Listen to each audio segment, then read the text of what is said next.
मेरे प्यारे देशवासियों,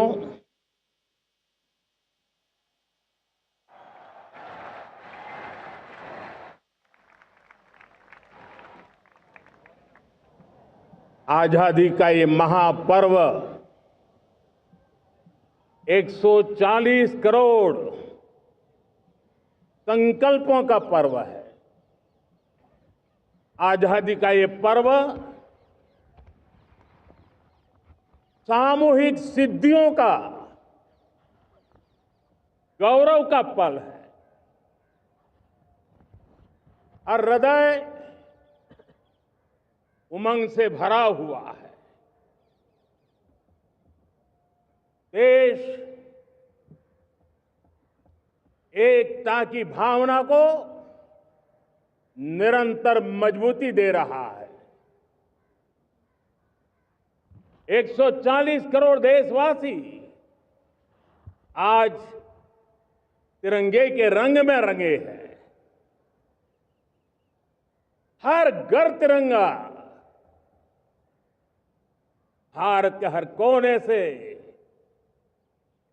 चाहे रेगिस्तान हो या हिमालय की चोटियां, समंदर के तट हो या घनी आबादी वाले क्षेत्र, हर तरफ से एक ही गुंज है, एक ही जयकारा है। हमारी प्राण से भी प्यारी मातृभूमि का जयगान है।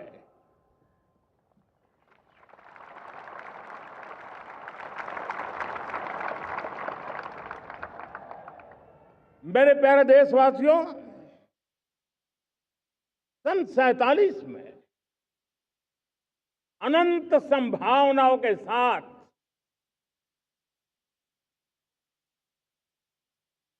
कोटि कोटि भुजाओं के सामर्थ्य के साथ हमारा देश आजाद हुआ। देश की आकांक्षाएं उड़ानें भर रही थी, लेकिन चुनौतियां उससे भी कुछ ज्यादा थी। पूज्य बापू के सिद्धांतों पर चलते हुए संविधान सभा के सदस्यों ने एक बहुत ही महत्वपूर्ण दायित्व निभाया। भारत का संविधान गत 75 वर्ष से एक प्रकाश स्तंभ बन करके हमें मार्ग दिखाता रहा है। भारत के संविधान निर्माता अनेक विद महापुरुष डॉक्टर राजेंद्र प्रसाद, बाबा साहब आंबेडकर, पंडित नेहरू, सरदार वल्लभ भाई पटेल, डॉक्टर सर्वपल्ली राधाकृष्णन जी, इतना ही नहीं, हमारी नारी शक्ति का भी योगदान कम नहीं था। हंसा मेहता जी, दाक्षायणी, वेलायुधन जैसी विदुषियों ने भी भारत के संविधान को सशक्त करने में अपनी भूमिका निभाई थी। आज लाल किले की प्राचीर से देश का मार्गदर्शन करने वाले, देश को दिशा देने वाला संविधान के निर्माताओं को आदरपूर्वक नमन करता हूं।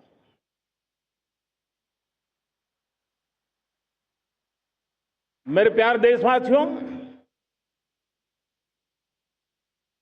हम आज डॉक्टर श्यामा प्रसाद मुखर्जी की 125वीं जयंती भी मना रहे हैं। डॉक्टर श्यामा प्रसाद मुखर्जी भारत के संविधान के लिए बलिदान देने वाले देश के पहले महापुरुष थे। संविधान के लिए बलिदान, धारा 370 की दीवार गिराकर एक देश एक संविधान के मंत्र को जब हमने साकार किया तो हमने डॉक्टर श्यामा प्रसाद मुखर्जी को सच्ची श्रद्धांजलि दी। लाल किले पर आज कई विशेष महानुभाव उपस्थित हैं। दूर सुदूर गांव के पंचायतों के सदस्य हैं, ड्रोन दीदी के प्रतिनिधि हैं, लखपति दीदी की प्रतिनिधि हैं, खेल जगत से जुड़े लोग हैं, राष्ट्र जीवन में कुछ न कुछ देने वाले यहां महानुभाव उपस्थित हैं। एक प्रकार से यहां मेरी आंखों के सामने मैं लघु भारत के दर्शन कर रहा हूं और टेक्नोलॉजी के माध्यम से विशाल भारत के साथ भी आज लाल किला जुड़ा हुआ है। मैं आजादी के इस महापर्व पर देशवासियों का, विश्व भर में फैलाए हुए भारत प्रेमियों का, हमारे मित्रों का हृदय से बहुत बहुत अभिनंदन करता हूं। साथियों, प्रकृति हम सब की परीक्षा ले रही है। पिछले कुछ दिनों में प्राकृतिक आपदाएं, भूस्खलन, बादलों का फटना, न जाने कितनी कितनी आपदाएं हम झेल रहे हैं। पीड़ितों के साथ हमारी संवेदना है। राज्य सरकारें और केंद्र सरकार मिलकर के बचाव के काम, राहत के काम, पुनर्वसन के काम में पूरी शक्ति से जुटे हुए हैं। साथियों, आज 15 अगस्त का एक विशेष महत्व भी मैं देख रहा। मुझे बहुत गर्व हो रहा है। आज मुझे लाल किले की प्राचीर से ऑपरेशन सिंदूर के वीर जाबाजों को सैल्यूट करने का अवसर मिला है।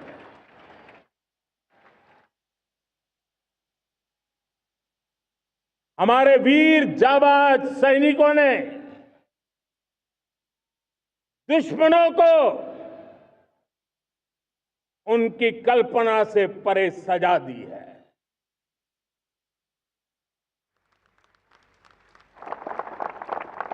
और इस अपील को पहलगाम में सीमा पार से आतंकियों ने आकर के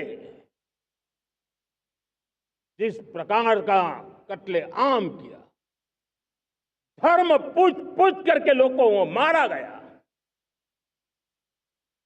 पत्नी के सामने पति को गोलियां दी, बच्चों के सामने अपने पिता को मौत के घाट उतार दिया गया।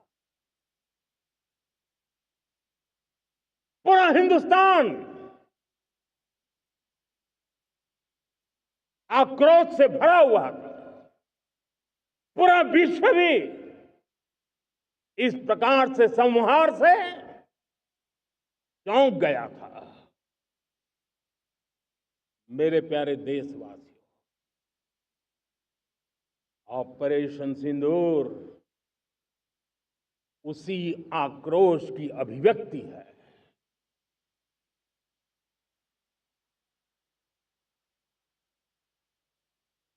बाईस तारीख के बाद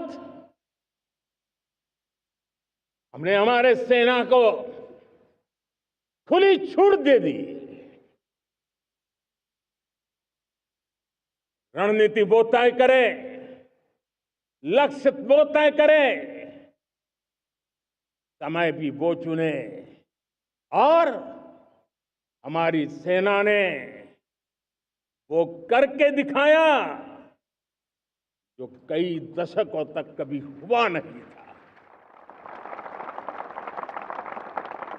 सैकड़ों किलोमीटर दुश्मन की धरती पर घुस करके आतंकी हेडक्वार्टर्स को मिट्टी में मिला दिया, आतंकी इमारतों को खंडहर बना दिया।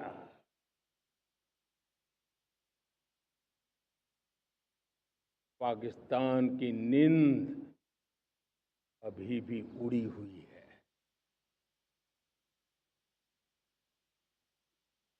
पाकिस्तान में हुई तबाही इतनी बड़ी है कि रोज नए नए खुलासे हो रहे हैं, नई नई जानकारियां आ रही हैं। मेरे प्यारे देशवासियों, हमारा देश कई दशकों से आतंक को झेलता आया हुआ है। देश के सीने को छलनी कर दिया गया है। अब हमने एक न्यू नॉर्मल प्रस्थापित किया। आतंक को और आतंकी को पालने पोसने वालों को, आतंकियों को ताकत देने वालों को अब हम अलग अलग नहीं मानेंगे।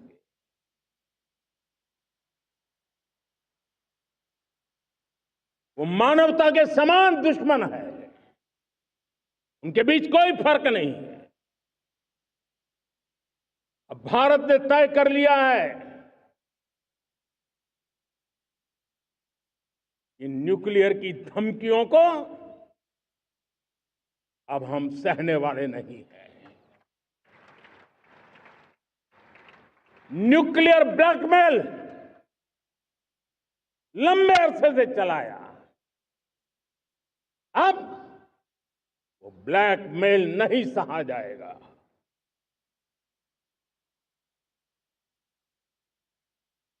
आगे भी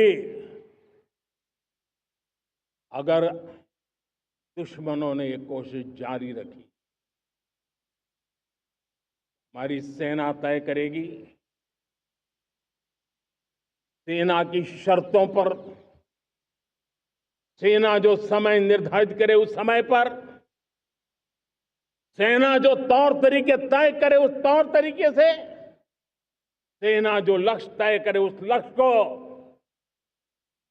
अब हम अमल में ला करके रहने वाले हैं। हम मुंह तोड़ जवाब देंगे।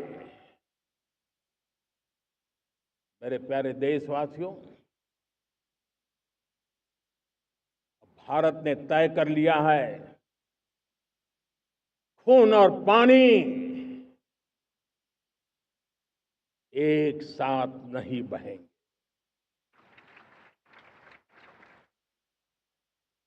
अब देशवासियों को भली भांति पता चला है कि सिंधु का समझौता कितना अन्यायपूर्ण है, कितना एक तरफा है। भारत से निकलती नदियों का पानी दुश्मनों के खेत को सींच रहा है और मेरे देश के किसान, मेरे देश की धरती पानी के बिना प्यासी है।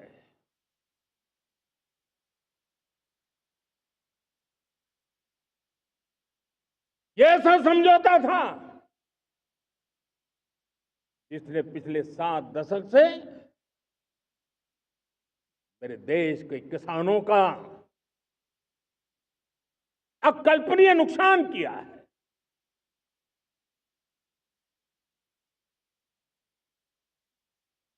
अब हिंदुस्तान के हक का जो पानी है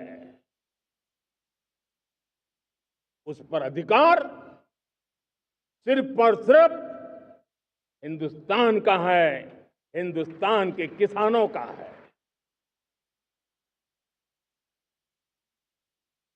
भारत कतई सिंधु समझौते को, उस स्वरूप को दशकों तक सहा है, उस स्वरूप को आगे नहीं सहा जाएगा। किसान हित में, राष्ट्र हित में ये समझौता हमें मंजूर नहीं है।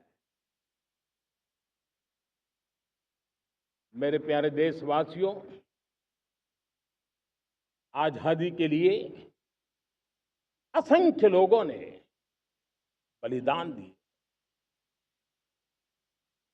अपनी जवानी खपा दी, जेलों में जिंदगी गुजारी है, फांसी के तख्त पर लटके हैं, कुछ लेने पाने बनने के लिए नहीं, मां भारती के स्वाभिमान के लिए, कोटि कोटि जनों की आजादी के लिए, गुलामी की जंजीरों को तोड़ने के लिए। और मन में एक ही भाव था, स्वाभिमान। साथियों, गुलामी ने हमें निर्धन बना दिया, गुलामी ने हमें निर्भर भी बना दिया, औरों पर हमारी निर्भरता बढ़ती गई। हम सब जानते हैं, आजादी के बाद कोटि कोटि जनों के पेट भरना बड़ी चुनौती थी। लेकिन यही मेरे देश के किसान हैं जिन्होंने खून पसीना एक करके देश के अन्न के भंडार भर दिए।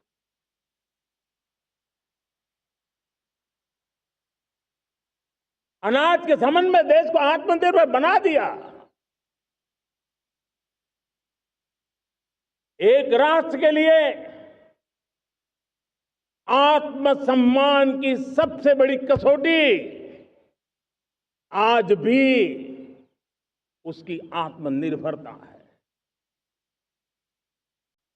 और मेरे प्यारे देशवासियों, विकसित भारत का आधार भी है आत्मनिर्भर भारत।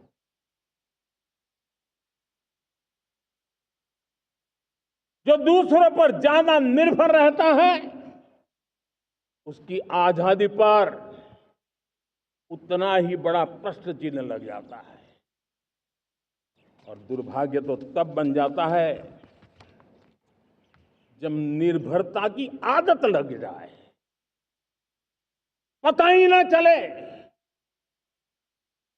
हम कब आत्मनिर्भरता छोड़ रहे हैं और कब किसी के निर्भर हो जाते हैं।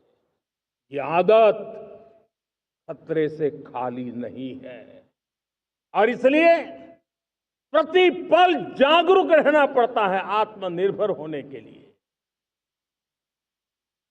और मेरे प्यारे देशवासियों, आत्मनिर्भरता का नाता सिर्फ आयात और निर्यात, रुपये, पैसे, पाउंड, डॉलर यहां तक सीमित नहीं है।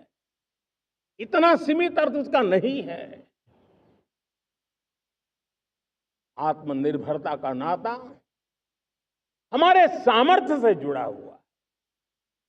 और जब आत्मनिर्भरता खत्म होने लगती है तो सामर्थ्य भी निरंतर क्षीण होता जाता है। और इसलिए हमारे सामर्थ्य को बचाए रखने, बनाए रखने और बढ़ाए रखने के लिए आत्मनिर्भर होना बहुत अनिवार्य है। साथियों, हमने ऑपरेशन सिंदूर में देखा है मेड इन इंडिया की कमाल क्या थी। दुश्मन को पता तक न चला कि कौन से शस्त्रास्त्र है, ये कौन सा सामर्थ्य है जो पलक भर में उनको नष्ट कर रहा है।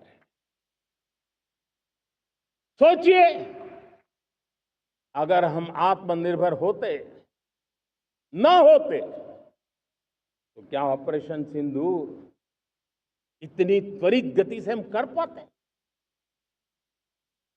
पता नहीं कौन सप्लाई देगा नहीं देगा, साजो सामान मिलेगा नहीं मिलेगा, इसी की चिंता बनी रहती। लेकिन हमें मेड इन इंडिया की शक्ति हमारे हाथ में थी, सेना के हाथ में थी। इसलिए बिना चिंता, बिना रुकावट, बिना हिचकिचाहट हमारी सेना अपना पराक्रम करती रही। और ये पिछले 10 साल से लगातार डिफेंस के क्षेत्र में आत्मनिर्भरता पर हम एक मिशन लेकर के चले हैं, उसके नतीजे आज नजर आ रहे हैं। साथियों, मैं एक और विषय पर आपका ध्यान आकर्षित करना चाहता हूं। ये बात से कोई इनकार नहीं कर सकता कि 21वीं सदी टेक्नोलॉजी ड्रिवन सेंचुरी है। और जब टेक्नोलॉजी ड्रिवन है और इतिहास की तरफ नजर करें तो पता है, इतिहास गवाह है, जिन जिन देशों ने टेक्नोलॉजी में महारत हासिल की, वो देश विकास की ऊंचाइयों को पार कर गए, शिखर पर पहुंच गए। आर्थिक शक्ति नए पैमाने पर पहुंचती गई। हम जब टेक्नोलॉजी के अलग अलग आयामों की बात करते हैं तो मैं आपका ध्यान आकर्षित करता हूं सेमीकंडक्टर्स पे। उदाहरण के तौर पे बताता हूं, मैं यहां लाल किले से किसी सरकार की आलोचना करने के लिए खड़ा नहीं हुआ और नहीं मैं करना चाहता, लेकिन देश की युवा पीढ़ी को जानकारी होना भी उतना जरूरी है। हमारे देश में 50-60 साल पहले सेमीकंडक्टर को लेकर के फाइलें शुरू हुई। 50-60 साल पहले फैक्ट्री का विचार चालू हुआ। आप मेरे नौजवानों जानकर के हैरान हो जाएंगे, आज सेमीकंडक्टर जो पूरी दुनिया की एक ताकत बन गया है, 50-60 साल पहले वो विचार, वो फाइलें अटक गई, लटक गई, अटक गई। सेमीकंडक्टर के विचार की ही भ्रूण हत्या हो गई। 50-60 साल गवा दिए। हमारे बाद कई देश सेमीकंडक्टर में आज महारत हासिल करके दुनिया में अपनी ताकत को प्रस्थापित कर रहे हैं। साथियों, आज हमने उस बोझ से मुक्त होकर के मिशन मोड में सेमीकंडक्टर के काम को आगे बढ़ा है। 6 अलग अलग सेमीकंडक्टर के यूनिट्स जमीन पर उतर रहे हैं। 4 नए यूनिट्स को हमने ऑलरेडी हरी झंडी दिखा दी है, ग्रीन सिग्नल दे दिया है। और देशवासियों और मेरे खास करके नौजवानों और विश्व भर में भारत की टेक्नोलॉजी की ताकत को समझने वाले लोगों को भी कहना चाहूंगा, इसी वर्ष के अंत तक मेड इन इंडिया, भारत की बनी हुई, भारत में बनी हुई, भारत के लोगों द्वारा बनी हुई मेड इन इंडिया चिप्स बाजार में आ जाएगी।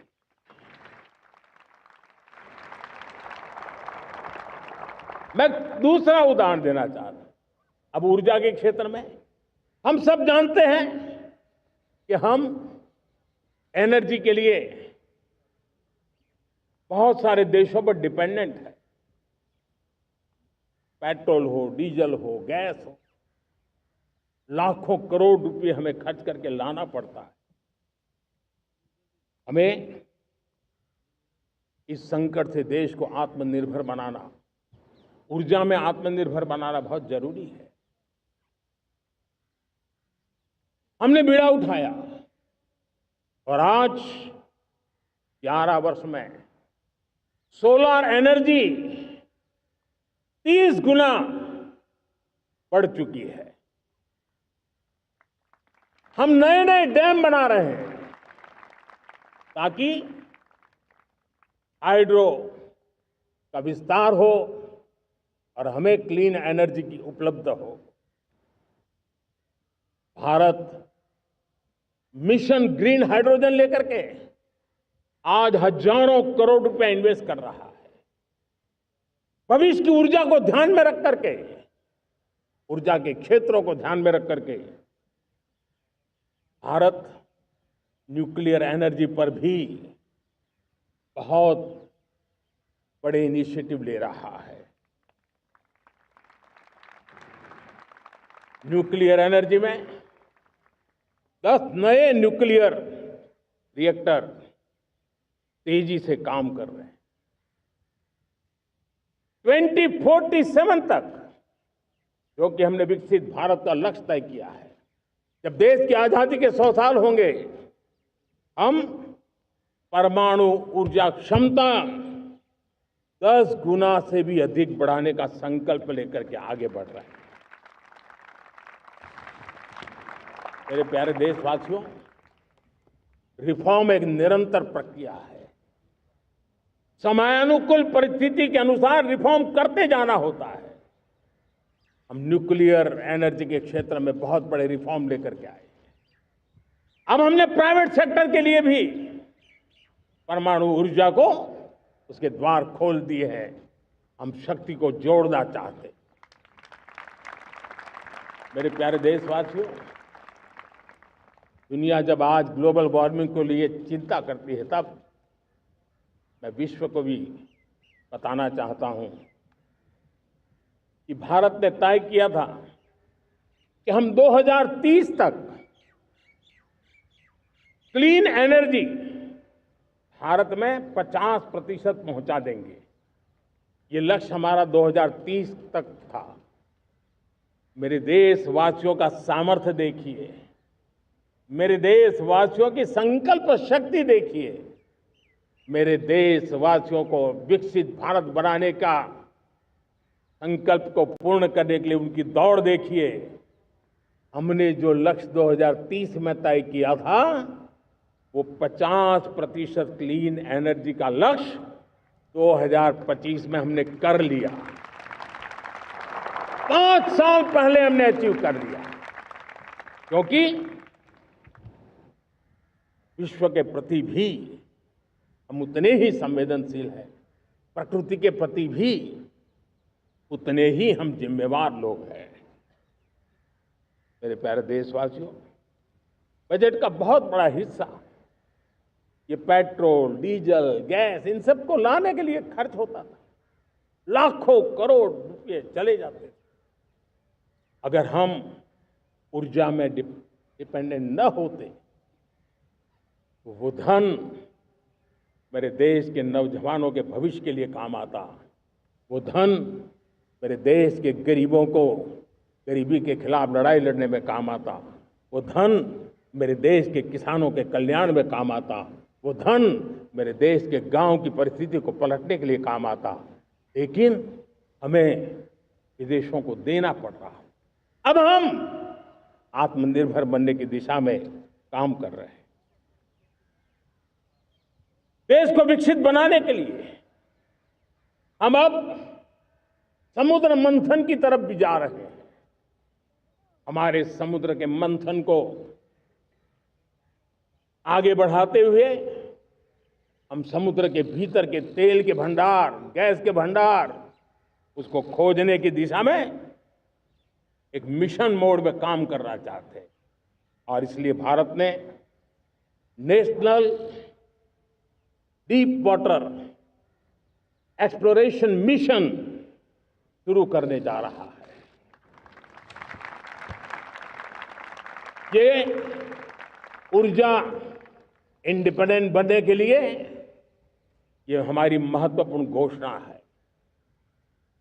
मेरे प्यारे देशवासियों, आज पूरा विश्व क्रिटिकल मिनरल को लेकर के बहुत ही सतर्क हो गया है।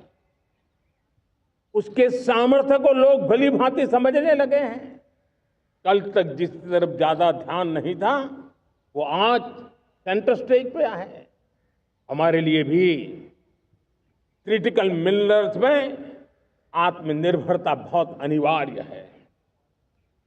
एनर्जी का सेक्टर हो, इंडस्ट्री का सेक्टर हो, रक्षा क्षेत्र हो, टेक्नोलॉजी के हर क्षेत्र हो, आज क्रिटिकल मिनरल्स की टेक्नोलॉजी के अंदर बहुत अहम भूमिका है। और इसलिए नेशनल क्रिटिकल मिशन हमने लॉन्च किया है। 1200 से अधिक स्थानों पर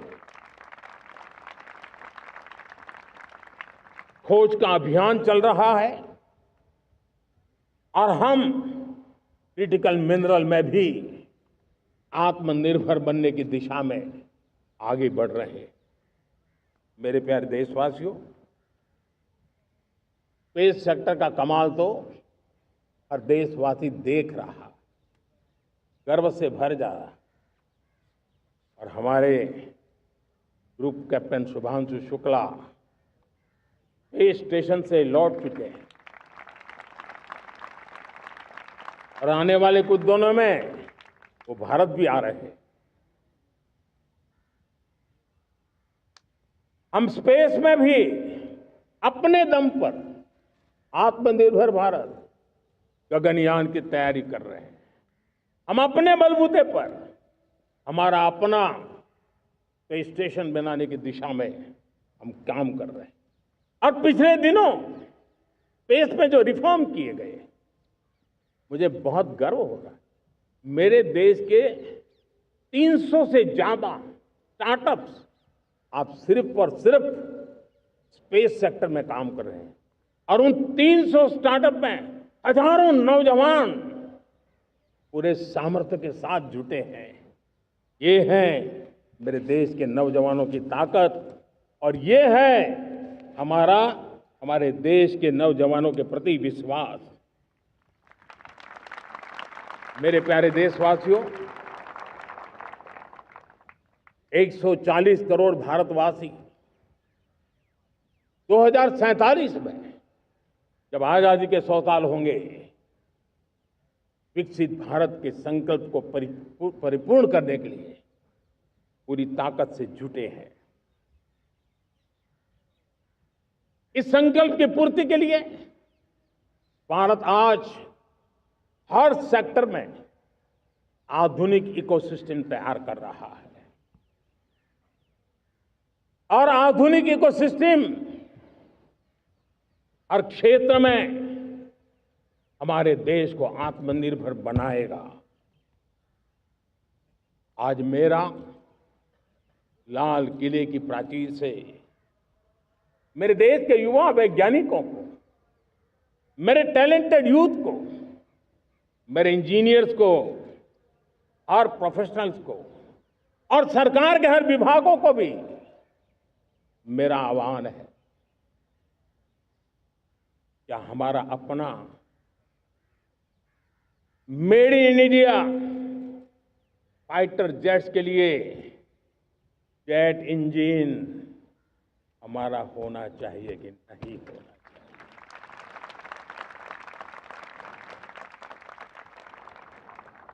हम फार्मा ऑफ द वर्ल्ड माने जाते हैं। वैक्सीन में हम नए नए विक्रम स्थापित करते हैं, लेकिन क्या समय की मांग नहीं है? हम रिसर्च और डेवलपमेंट में और ताकत लगाएं, हमारे अपने पेटेंट हो, हमारी अपनी बनाई हुई मानव जात के कल्याण की सस्ते से सस्ती और सबसे कारगर नई नई दवाइयों की शोध हो, हर संकट में साइड इफेक्ट के बिना मानव जात के कल्याण में काम आए। बायो 3 पॉलिसी भारत सरकार ने बनाई है। मैं देश के नौजवानों को कहता हूं, आइए बायो 3 पॉलिसी का अध्ययन करके अब कदम उठाइए। देश का भाग्य बदलना है, आपका सहयोग चाहिए। मेरे प्यारे देशवासियों, आज आईटी का युग है, डेटा की ताकत है। क्या समय की मांग नहीं है? ऑपरेटिंग सिस्टम से लेकर के साइबर सुरक्षा तक, डीप टेक से लेकर के आर्टिफिशियल इंटेलिजेंस तक, सारी चीजें हमारी अपनी हो, जिस पर हमारे ही लोगों का सामर्थ्य जुटा हुआ हो, उनकी सामर्थ्य शक्ति का विश्व को परिचय कराएं। साथियों, आज दुनिया में सोशल मीडिया कहो, बाकी प्लेटफॉर्म कहो, दुनिया के प्लेटफॉर्म पर हम काम कर रहे हैं।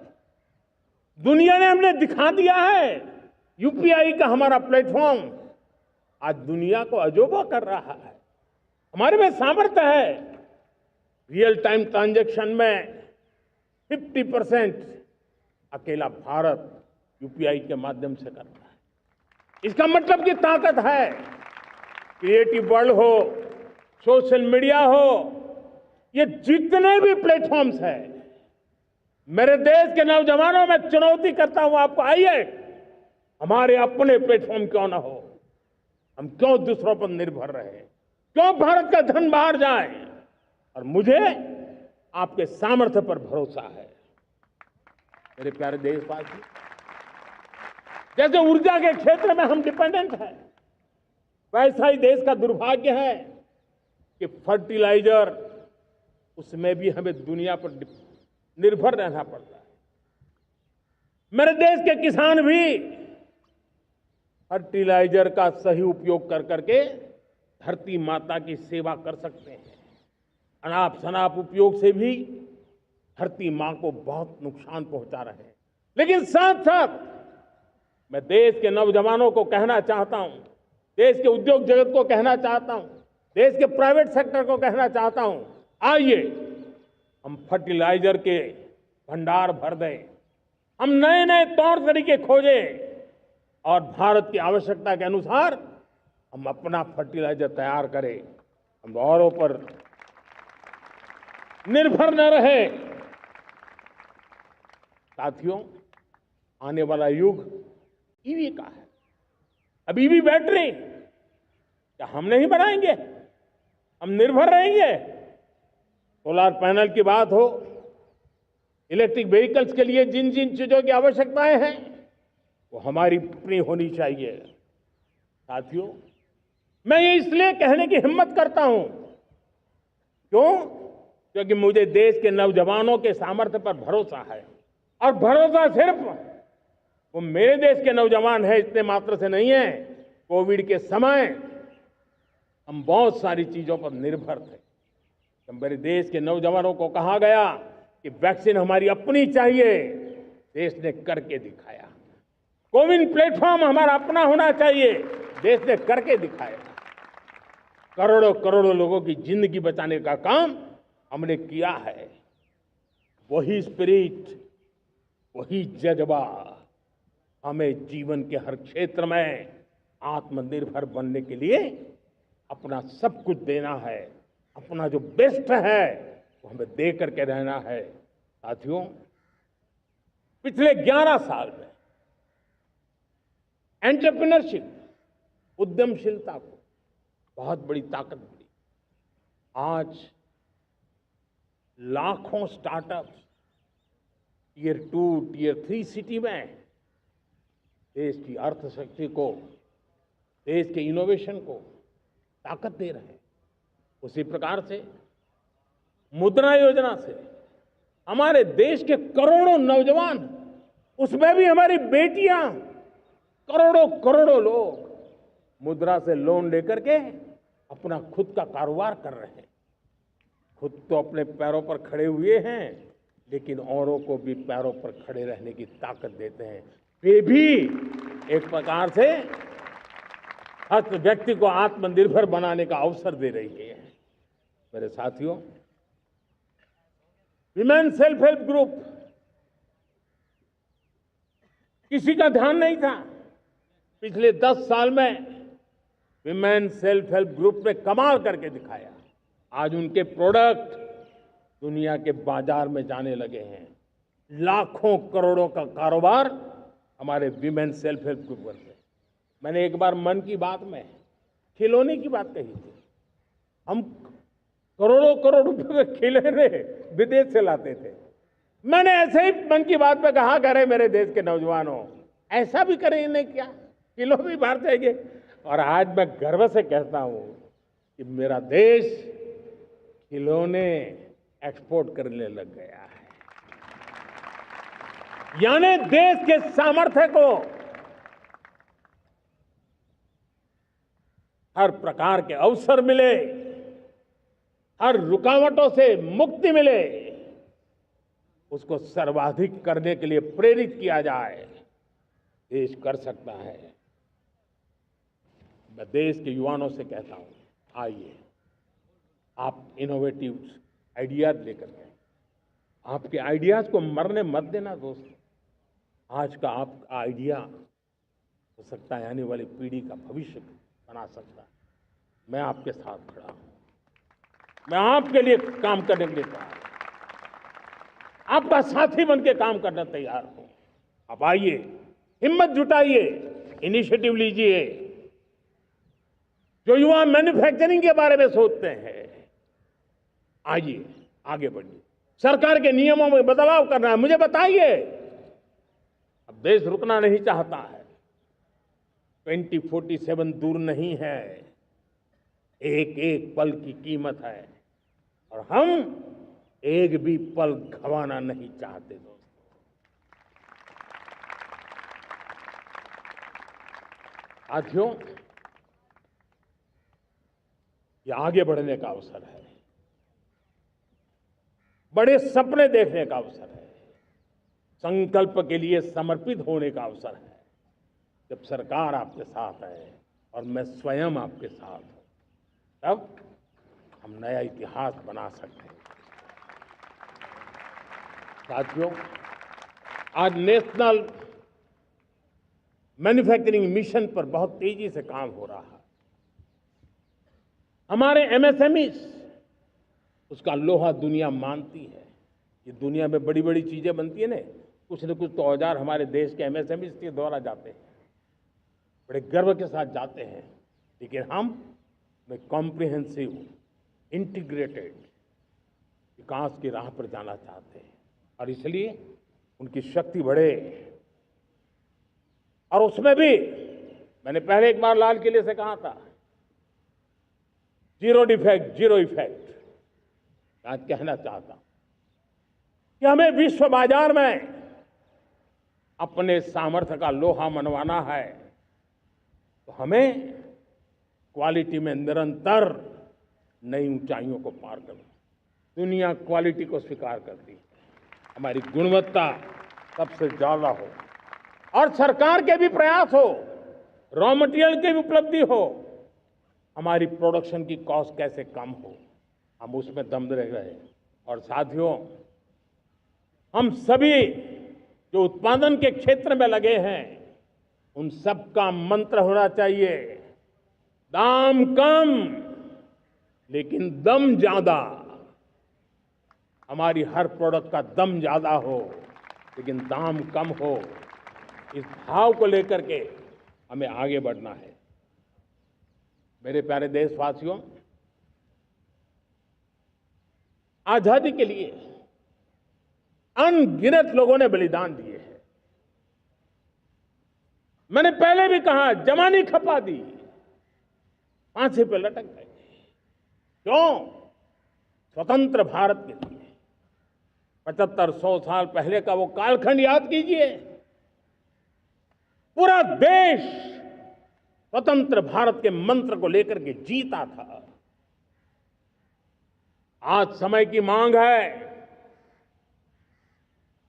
स्वतंत्र भारत का मंत्र लेकर के जीने वालों ने हमें स्वतंत्र भारत दिया। आज 140 करोड़ देशवासियों का एक ही मंत्र होना चाहिए, समृद्ध भारत। अगर कोटि कोटि लोगों के बलिदान से स्वतंत्र भारत हो सकता है, तो कोटि कोटि लोगों के संकल्प से, पुरुषार्थ से, आत्मनिर्भर बनने से वोकल फॉर लोकल की बात करने से, स्वदेशी का मंत्र को जापने से समृद्ध भारत भी बन सकता है। वो पीढ़ी स्वतंत्र भारत के लिए खप गई थी, ये पीढ़ी समृद्ध भारत के लिए नए कदम उठाए, यही समय की मांग है। और इसलिए मैं आज बार बार आग्रह करता हूं और मैं देश के सभी इन्फ्लुएंसर्स को कहना चाहता हूं, इस मंत्र को आगे बढ़ाने में मेरी मदद कीजिए। मैं सभी राजनीतिक दलों को, राजनेताओं को सबसे कहता हूं कि आइए, ये किसी राजनीतिक दल का एजेंडा नहीं है, भारत हम सबका है। हम मिलकर के वोकल फॉर लोकल उस मंत्र को हर नागरिक के जीवन का मंत्र बनाएं। भारत में बनी हुई, भारत के नागरिकों के पसीने से बनी हुई वो चीजें जिसमें भारत की मिट्टी की महक हो और जो भारत के आत्मनिर्भर के संकल्प को ताकत देता हो, हम उसी को खरीदेंगे, हम उसी का उपयोग करेंगे। हम उस दिशा में आगे आए, यह हमारा सामूहिक संकल्प हो। देखते ही देखते हम दुनिया बदल देंगे दोस्तों। मैं आज हर छोटे मोटे व्यापारी को, दुकानदार से आग्रह करना चाहता हूं, आपकी भी जिम्मेवारी है। हम छोटे थे, हमने कभी बाजार में देखा नहीं था कि शुद्ध घी की दुकान, ऐसे ही लिखा जाता था घी की दुकान। लेकिन समय रहते लोग लिखने लगे शुद्ध घी की दुकान। मैं चाहता हूं देश में ऐसे व्यापारी आगे आए, ऐसे दुकानदार आए कि हाँ स्वदेशी माल बिकता है, वो बोर्ड लगा रहे। हम स्वदेशी का गर्व करने लगे। हम स्वदेशी मजबूरी में नहीं, मजबूती के साथ उपयोग करेंगे, मजबूती के लिए उपयोग करेंगे और जरूरत पड़ी तो औरों को मजबूर करने के लिए उपयोग करेंगे। ये हमारी ताकत होनी चाहिए, ये हमारा मंत्र होना चाहिए। मेरे प्यारे देशवासियों,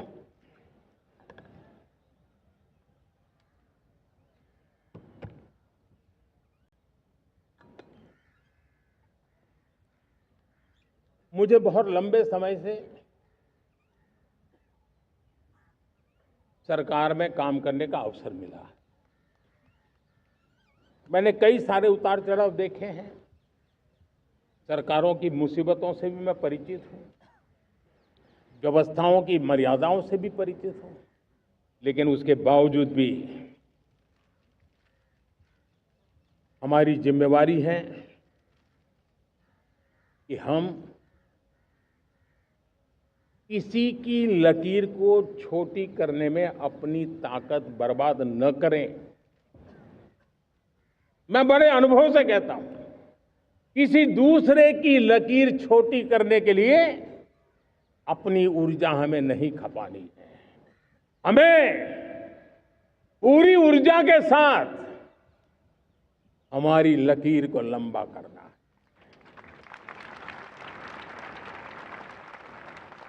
हम अगर अपनी लकीर लंबी करते हैं तो दुनिया भी हमारा लोहा मानेगी। आज जब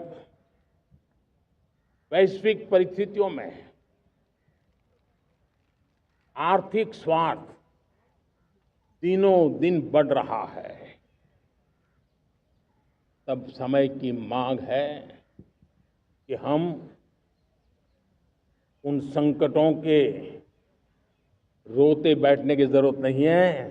हिम्मत के साथ हम अपनी लकीर को लंबी करें। और मैं 25 साल के शासन के अनुभव से कह सकता हूं, अगर ये रास्ता हमने चुन लिया, हर किसी ने चुन लिया, तो फिर कोई स्वार्थ हमें अपनी चंगुल में नहीं फंसा सकता है। मेरे प्यारे देशवासियों, बीता दशक रिफॉर्म, परफॉर्म, ट्रांसफॉर्म कर रहा है। लेकिन अब हमें और नई ताकत से जुड़ना है। पिछले दिनों हमने कई रिफॉर्म्स किए। एफडीआई हो, इंश्योरेंस कंपनी की बात हो, विश्व की यूनिवर्सिटीज को भारत के अंदर स्थान देने की बात हो, कई रिफॉर्म्स किए हैं। 40,000 से ज्यादा अनावश्यक कंप्लायंसेस को हमने खत्म किया है। इतना ही नहीं, 1500 से अधिक पुराने कानून जो बाबा आदम के जमाने के थे, उन सबको हमने खत्म कर दिया है। हमने दर्जनों कानूनों को सरल करने के लिए संसद में जाकर के जनता के हितों को सर्वोपरि रख करके बदलाव किए हैं। इस बार भी हो हल्ला के बीच लोगों तक बात पहुंची नहीं होगी, लेकिन एक बहुत बड़ा रिफॉर्म इनकम टैक्स एक्ट में हुआ है। करीब 280 से ज्यादा धाराएं हमने समाप्त करने का निर्णय किया है। और साथियों, सिर्फ आर्थिक मोर्चे पर ही रिफॉर्म नहीं, हमने नागरिक के जीवन को भी आसान बनाने के लिए रिफॉर्म किए। इनकम टैक्स रिफंड की बात हो, रिफॉर्म का परिणाम है। फेसलेस असेसमेंट की बात हो, रिफॉर्म का परिणाम है। 12 लाख तक आज इनकम टैक्स से मुक्ति दे देना, देश का जो भविष्य बनाने में उत्सुक है ऐसा मेरा मध्यम वर्ग का परिवार आज कुला नहीं समा रहा है। कभी किसी ने सोचा नहीं था कि 12 लाख रुपए तक का इनकम टैक्स पर जीरो कर दिया जाएगा। आज कर लिया है। जब देश का सामर्थ्य बढ़ता है तो देशवासियों को लाभ मिलता है। अंग्रेजों के जमाने से दंड संहिता में हम दबे पड़े थे। दंड का भय दिखा करके जीवन चल रहा था। 75 साल आजादी के ऐसे ही गए। हमने दंड संहिता को खत्म कर दिया, न्याय संहिता को ले आए हैं। न्याय संहिता में भारत के नागरिक के प्रति विश्वास का भाव है। भारत के नागरिक के अंदर अपनेपन का भाव है, संवेदनशीलताओं से भरा हुआ है। हमने रिफॉर्म की यात्रा को तेज करने के लिए बीड़ा उठाया। हम बहुत तेजी से आगे बढ़ना चाहते हैं। मैं चाहता हूं देशवासियों, देश के लिए कर रहा हूं, मैं मेरे लिए नहीं कर रहा हूं, किसी का बुरा करने के लिए नहीं कर रहा हूं। मेरे राजनीतिक दल, मेरे प्रतिस्पर्धी साथी भी देश की इस उज्जवल भविष्य के लिए आगे आए, हमारा साथ दें। स्ट्रक्चरल रिफॉर्म्स की बात हो, रेगुलेटरी रिफॉर्म्स की बात हो, पॉलिसी रिफॉर्म की चर्चा हो, प्रोसेस रिफॉर्म की चर्चा हो, प्रोसीड्यूरल रिफॉर्म्स करने की जरूरत हो, हर प्रकार के रिफॉर्म्स ये आज हमने मकसद बना करके चले हैं। और मेरे प्यारे देशवासियों, नेक्स्ट जनरेशन रिफॉर्म्स के लिए हमें एक टास्क फोर्स गठित करने का निर्णय किया है। ये टास्क फोर्स समय सीमा में इस काम को पूरा करे। वर्तमान नियम, कानून, नीतियां, रीतियां 21वीं सदी के अनुकूल, वैश्विक वातावरण में अनुकूल और भारत को 2047 में विकसित राष्ट्र बनाने के संदर्भ में नए सिरे से तैयार हो और उसका समय सीमा में अपना कार्य पूरा करने के लिए इस टास्क फोर्स की रचना की है। साथियों, ये रिफॉर्म के कारण जो नए लोग अपना भविष्य बनाने चाहते हैं उनको तो हिम्मत मिलेगी। हमारे स्टार्टअप्स हो, हमारे लघु उद्योग हो, हमारे गृह उद्योग हो, उन लोग उद्यमियों को उनकी कंप्लायंस कॉस्ट बहुत कम हो जाएगी और उसके कारण उनको एक नई ताकत मिलेगी।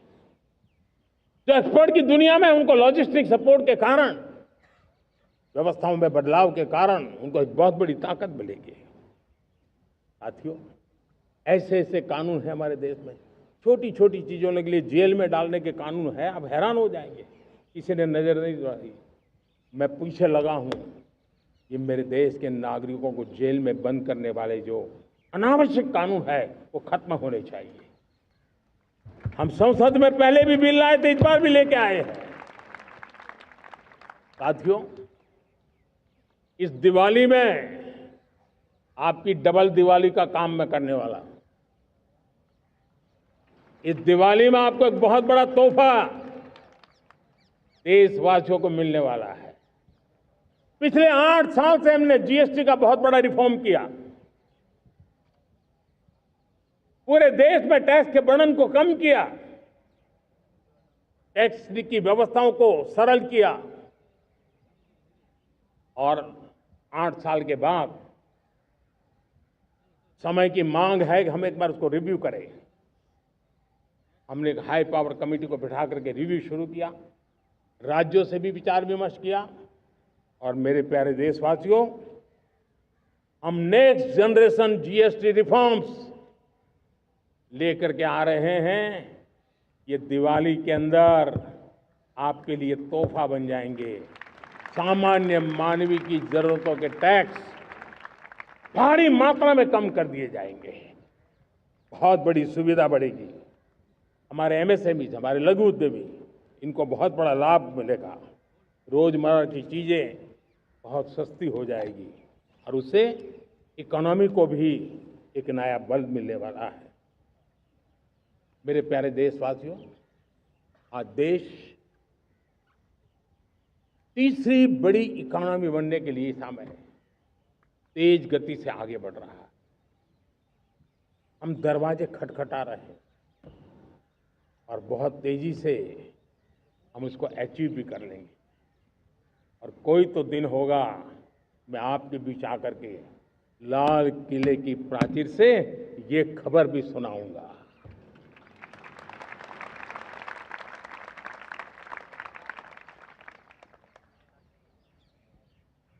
आज भारत की अर्थव्यवस्था और आर्थिक स्थिति को लेकर पूरी दुनिया आश्वस्त है। इतनी अस्थिरता के बीच आशा की किरण बना हुआ है भारत का फाइनेंशियल डिसिप्लिन, भारत की फाइनेंस की ऊर्जा। संकट के घेरे में जब अर्थव्यवस्था पड़ी हुई है, तब भारत ही उसे बाहर निकलेगा, ये भरोसा दुनिया में पनपा है। आज इन्फ्लेशन कंट्रोल में है, फॉरेन एक्सचेंज रिजर्व हमारे बहुत मजबूत है, हमारे मैक्रो इकोनॉमिक इंडिकेटर्स बहुत मजबूत है। ग्लोबल रेटिंग एजेंसी भी लगातार भारत की सराहना करती हैं। भारत की अर्थव्यवस्था पर ज़्यादा से ज़्यादा विश्वास व्यक्त कर रही है। ये बढ़ती हुई अर्थव्यवस्था का लाभ मेरे देश के गरीबों को मिले, मेरे देश के किसानों को मिले, मेरे देश की नारी शक्ति को मिले, मेरे देश के मध्यम वर्ग को मिले, मेरे देश की विकास धारा को ताकत देने वाला बने।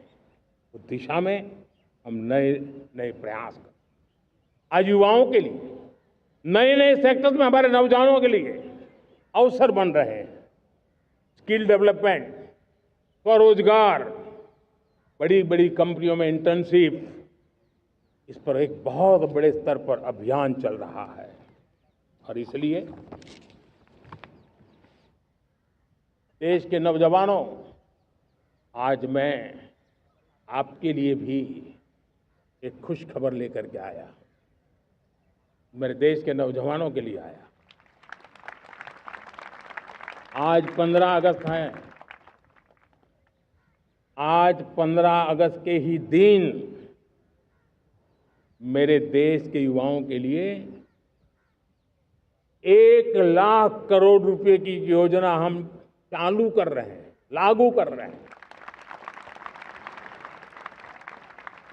आज से प्रधानमंत्री विकसित भारत रोजगार योजना आज ही 15 अगस्त को लागू हो रही है। ये आपके लिए बहुत खुशखबरी है। इस योजना के तहत निजी क्षेत्र में पहली नौकरी पाने वाले नौजवान को, बेटे बेटी को 15,000 रुपया सरकार की तरफ से दिए जाएंगे। कंपनियों को भी नए रोजगार देने के अवसर जो भी ज्यादा जुटाएगा, उनको भी प्रोत्साहन राशि दी जाएगी।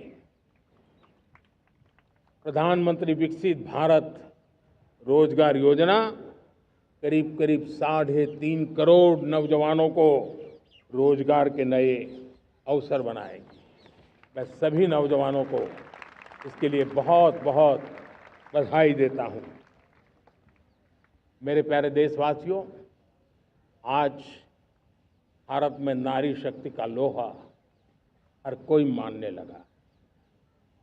बढ़ती इकोनॉमी की लाभार्थी हमारी नारी है, लेकिन बढ़ती इकोनॉमी को गति देने में भी हमारी नारी का बहुत बड़ा योगदान भी, हमारी मातृशक्ति का योगदान है, हमारी स्त्री शक्ति का योगदान है। स्टार्टअप से लेकर स्पेस सेक्टर तक हमारी बेटियां छाई हुई हैं, खेल के मैदान में छाई हुई हैं, फौज में चमक रही है। आज गर्व के साथ नारी कंधे से कंधा मिला करके देश की विकास यात्रा में भागीदार हो रही। देश गर्व से भर गया जब एनडीए की विमेन कैडेट्स उनका पहला पास आउट हुआ था। पूरा देश गर्व से भर गया था। सारे टीवी चैनल उसी के पीछे लगे हुए थे। कितने बड़े गौरव की पल थी।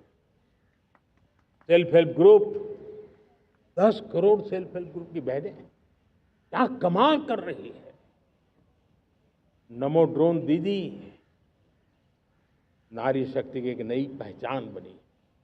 गांव में मुझे एक बहन मिली, वो कहती मुझे अब तो गांव वाले पायलट कह करके बुलाते हैं। बड़े गर्व से कह रही, ज्यादा पढ़ी लिखी नहीं थी, लेकिन उसका रतबा पैदा हुआ है। साथियों, हमने 3 करोड़ महिलाओं को लखपति दीदी बनाने का संकल्प लिया था। 3 करोड़। और मुझे आज संतोष है कि हम तेज गति से काम कर रहे हैं। समय से पहले 3 करोड़ का लक्ष्य पार कर लेंगे। और आज मैं खुशी से देश को बताना चाहता हूं कि मेरे नारी शक्ति का सामर्थ्य देखिए। देखते ही देखते 2 करोड़ महिलाएं लखपति दीदी बन चुकी है। आज कुछ लखपति दीदी हमारे सामने बैठी है। ये है मेरे सामर्थ्य। और मेरा विश्वास है दोस्तों, भारत की विकास यात्रा में उनकी भागीदारी बढ़ने वाली। मेरे प्यारे देशवासियों, मेरे देश के किसानों का भारत की अर्थव्यवस्था में बहुत बड़ा योगदान है। भारत के किसानों की मेहनत रंग ला रही है। पिछले साल अनाज के उत्पादन में मेरे देश के किसानों ने के पुराने सारे विक्रम तोड़ दिए। ये सामर्थ्य है मेरे देश का। इतनी ही जमीन, लेकिन व्यवस्थाएं बदली, पानी पहुंचने लगा, अच्छे सीड्स मिलने लगे, किसानों को अच्छी सुविधाएं मिलने लगी, तो वो अपना सामर्थ्य देश के लिए बढ़ा रहा है। आज भारत दूध, दाल, जूट जैसे उत्पादन में नंबर 1 है दुनिया में। आज दुनिया का दूसरा सबसे बड़ा फिश प्रोड्यूसर। मेरे मछुआरा भाई बहनों की ताकत देखिए। फिश प्रोड्यूशन में दुनिया में हम दूसरे नंबर पर पहुंच चुके हैं। आज भारत चावल, गेहूं, फल और सब्जी के उत्पादन में भी दुनिया में दूसरे नंबर पर पहुंच चुका है।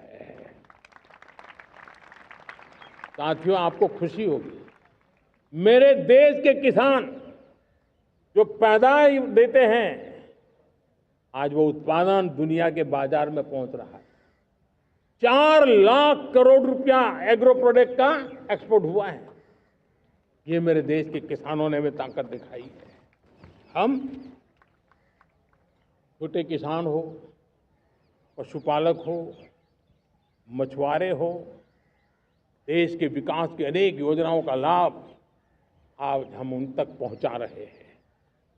पीएम किसान सम्मान निधि हो, रेन वाटर हार्वेस्टिंग हो, सिंचाई की योजनाएं हो, क्वालिटी सीड्स हो, फर्टिलाइजर की आवश्यकता हो, हर क्षेत्र में आज और किसान को एक भरोसा हो गया है फसल बीमा का। वो साहसिक बना रहा, उसका परिणाम भी देश को मिल रहा है। जो पहले कल्पना की बात थी आज हकीकत बन गई है। देशवासियों, हमारे देश के पशुधन को बचाने के हमें कोविड की वैक्सीन मुफ्त में मिली, वो तो याद है, लेकिन हम पशुधन के लिए भी अब तक 125 डोज मुफ्त में पशुओं को लगा चुके हैं। फूट एंड माउथ डिसीज से मुक्ति पाने के लिए, जो हमारा यहाँ उत्तर भारत में उसे खुरपका मुंहपका बीमारी कहते हैं, उसे बचाने के लिए 125 करोड़ डोज हम लगा चुके हैं और मुफ्त में लगा चुके हैं। हम खेती के मामले में देश के वो जिले जहां के किसान औरों से पीछे रह गए, किसी न किसी कारण से 100 जिले ऐसे हैं जहां अपेक्षाकृत कम खेती है, और इसलिए हमने 100 जिले आइडेंटिफाई किए हैं पूरे देश में से, और वहां के किसानों को एम्पावर करना, किसानों को शक्ति देना, किसानों को मदद करने का एक अभियान चलाया है। और इसके लिए पीएम धन धान्य कृषि योजना का आरंभ किया है। पीएम धन धान्य कृषि योजना वो देश के 100 जिले जहां थोड़ी सी भी मदद कर देंगे तो वहां का किसान भी भारत के अन्य किसानों की बराबरी कर देगा। मेरे प्यारे देशवासियों, भारत के किसान, भारत के पशुपालक, भारत के मछुआरे, ये हमारी सबसे बड़ी प्राथमिकता है। भारत के किसान, भारत के मछुआरे, भारत के पशुपालक, उनसे जुड़ी किसी भी अहितकारी नीति के आगे मोदी दीवार बन के खड़ा है।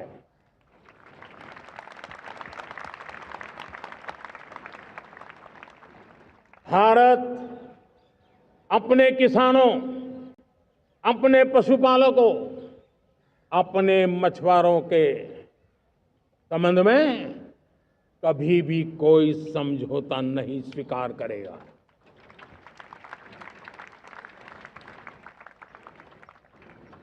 प्यारे देशवासियों, गरीबी क्या होती है मुझे किताबों में पढ़ना नहीं पड़ा है, मैं जानता, सरकार में भी रहा हूं, और इसलिए मेरी कोशिश रही है कि सरकार फाइलों में नहीं होनी चाहिए। सरकार देश के नागरिकों की लाइफ में होनी चाहिए। दलित हो, पीड़ित हो, शोषित हो, वंचित हो, उनके लिए सकारात्मक रूप से सरकारें प्रोएक्टिव हो, सरकारें प्रो पीपल हो, उस दिशा में हम निरंतर प्रयास कर रहे हैं। समाज के हर जरूरत व्यक्ति के लिए, कुछ लोगों को लगता है कि सरकार की योजनाएं पहले भी आती थी, जी नहीं, हम सरकार की योजनाओं को जमीन पर उतार रहे हैं, सैचुरेशन पर बल देते हैं, और सामाजिक न्याय का अगर कोई सच्चा एजुकेशन है तो सैचुरेशन में है, जिसमें कोई हकदार छूटे नहीं, हकदार के घर तक सरकार जाए और उसे अपना हक की चीजें मिले, उसके लिए हम काम कर रहे हैं। जनधन अकाउंट जब खोले गए ना, वो सिर्फ बैंक का अकाउंट था ऐसा नहीं है, उसे एक स्वाभिमान मिला था कि बैंक के दरवाजे मेरे लिए भी खुलते हैं, मैं भी बैंक के दरवाजे में जाकर के टेबल पे हाथ रख करके बात कर सकता हूं। ये विश्वास हमने जगाया है। आयुष्मान भारत ने बीमारी को सहने की आदत से मुक्ति दिलाने का और उनको अच्छे स्वास्थ्य के लिए मदद करने का काम और जब हम वरिष्ठ नागरिकों को 5 लाख रुपए से ज्यादा मदद कर करके उनके आरोग्य की चिंता करते हैं। आज पीएम आवास 4 करोड़ गरीबों को घर मिलना मतलब जिंदगी के नए सपने वहां सजते हैं। वो सिर्फ 4 दीवारें नहीं है दोस्तों। रेहड़ी पटरी वालों के लिए पीएम स्वनिधि योजना, जो कभी ब्याज के चक्कर में फंसा रहता था, आज पीएम स्वनिधि से रेहड़ी पटरी वाला भी, और आपने देखा वो यूपीआई से पैसे लेता है, यूपीआई से पैसे देता है। ये बदलाव आखिरी व्यक्ति तक चिंता लोगों की लाइफ में सरकार होनी चाहिए। उसी के कारण ये जमीन से जुड़ी योजनाएं बनती हैं और जमीन से जुड़ी योजनाएं जमीन पर उतरती हैं और जमीन से उतरी हुई योजनाएं जीवन में बदलाव लाने का एक सशक्त माध्यम बन जाती हैं। एक समय था गरीब हो, पीड़ित हो, आदिवासी, वंचित हो, दिव्यांग हो, हमारी विधवा माताएं बहनें हो, अपने हक के लिए दर दर भटकते रहते थे। सरकारी दफ्तरों में चक्कर लगाते लगाते जिंदगी पूरी हो जाती। आज सरकार आपके दरवाजे पर आती है, सैचुरेशन के अप्रोच को लेकर के आती है। करोड़ों लाभार्थियों को सरकारी योजनाओं का लाभ मिल रहा है। डायरेक्ट बेनिफिट ट्रांसफर एक बहुत बड़ा क्रांतिकारी काम हुआ है। साथियों, गरीबी हटाओ के नारे देश ने बहुत सुने हैं, लाल किले से भी सुने, और देश सुन सुन करके थक गया था और देश ने मान लिया था कि गरीबी हट नहीं सकती है। लेकिन जब हम योजनाओं को गरीब के घर तक ले जाते हैं, विश्वास को गरीब के मन में हम पैदा करते हैं, तब मेरे देश के 25 करोड़ गरीब गरीबी को परास्त कर करके, गरीबी से बाहर निकल करके एक नया इतिहास बनाते हैं। आज 10 करोड़ गरीब और 10 वर्ष में 25 करोड़ से ज्यादा गरीब गरीबी को परास्त कर करके गरीबी से बाहर निकले हैं और एक न्यू मिडिल क्लास तैयार हुआ है। मेरे साथियों, ये न्यू मिडिल क्लास और मिडिल क्लास एक ऐसी जुगलबंदी है जिसमें एस्पिरेशन भी है, एफर्ट भी है। वो देश को आगे बढ़ाने के लिए बहुत बड़ा सामर्थ्य बनने वाली है। मेरे प्यारे देशवासियों, बहुत ही निकट भविष्य में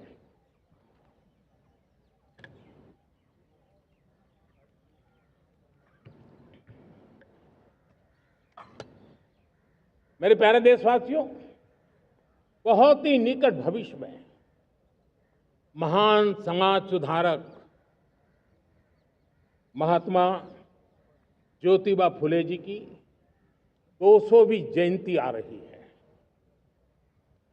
हम उस जयंती के समारोह शुरू करने जा रहे हैं और महात्मा ज्योतिबा फुले के सिद्धांत, उन्होंने जो मंत्र दिए, उसमें हमारे लिए प्रेरणा है। पिछड़े को प्राथमिकता, पिछड़े को प्राथमिकता देते हुए हम परिवर्तन की ऊंचाइयों को प्राप्त करना चाहते हैं। हम इसके लिए परिश्रम की पराकाष्ठा करना चाहते हैं। हम पारदर्शी नीतियों के द्वारा पिछड़ों को प्राथमिकता, ये हम धरती पर उतारना चाहते हैं, हर पिछड़े के जीवन में उतारना चाहते हैं। साथियों, रेहड़ी पटरी वालों के लिए स्वनिधि योजना हो या हमारे हुनर वाले, हाथ से काम करने वाले विश्वकर्मा योजना की बात हो, आदिवासी में भी जो पिछड़े रह गए हैं उनके लिए पीएम जनधन की योजना की बात हो, हमारे पूर्वी भारत को विकास में पूरे देश के अंदर बराबरी में लाना और उनको नेतृत्व देने की दिशा में काम हो। हम सिर्फ समाज पिछड़े हो उनकी चिंता तक अटकने वाले नहीं है। जो क्षेत्र पिछड़े हैं उनको भी हम प्राथमिकता देना चाहते हैं। जो जिले पिछड़े रहे हैं हम उनको प्राथमिकता देना चाहते हैं। जो ब्लॉक पिछड़े रहे हैं उनको प्राथमिकता देना चाहते हैं। हमने 100 एस्पिरेशनल डिस्ट्रिक्ट, 500 एस्पिरेशनल ब्लॉक, उसी मिशन में काम किया है। हमने पूर्वी भारत के विकास के लिए हजारों करोड़ रुपए के इंफ्रास्ट्रक्चर के प्रोजेक्ट को बल दिया है। हमने पूर्वी भारत के जीवन को बदल करके देश की विकास यात्रा में भागीदार बनने का। मेरे प्यारे देशवासियों, जीवन हर क्षेत्र में विकास होना चाहिए। विकास के लिए खेल का भी महत्व होता है। और मुझे खुशी है कि एक जमाना था जहाँ बच्चे खेल में अगर समय लगाते हैं तो माँ बाप ज़्यादा पसंद नहीं करते थे। आज एकदम से उलट गया है। अगर बच्चे खेलकूद में आगे आते हैं, रुचि लेते हैं, तो माँ बाप गर्व से भर जाते हैं। मैं इसे एक शुभ संकेत मानता हूँ। मेरे देश के परिवार के अंदर खेल को प्रोत्साहन का वातावरण मैं देखता हूँ, मेरा मन गर्व से भर जाता है। मैं इसे देश के भविष्य के लिए बहुत शुभ संकेत मानता हूँ।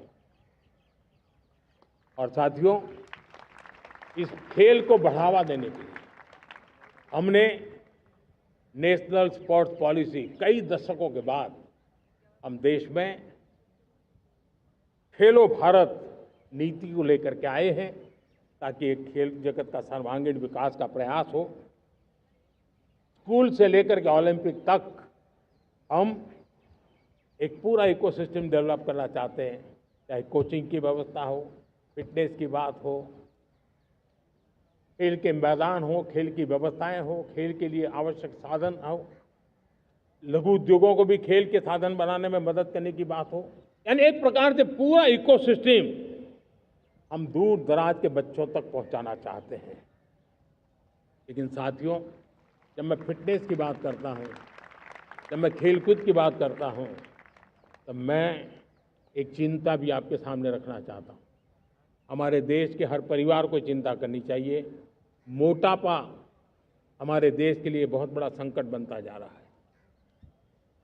आने वाले वर्षों में लोग, जो पंडित लोग हैं वो कहते हैं, जो जानकार लोग कहते हैं, हर तीसरे व्यक्ति में एक व्यक्ति मोटापे का शिकार होगा। हमें मोटापे से बचना है, ओबेसिटी से बचना है।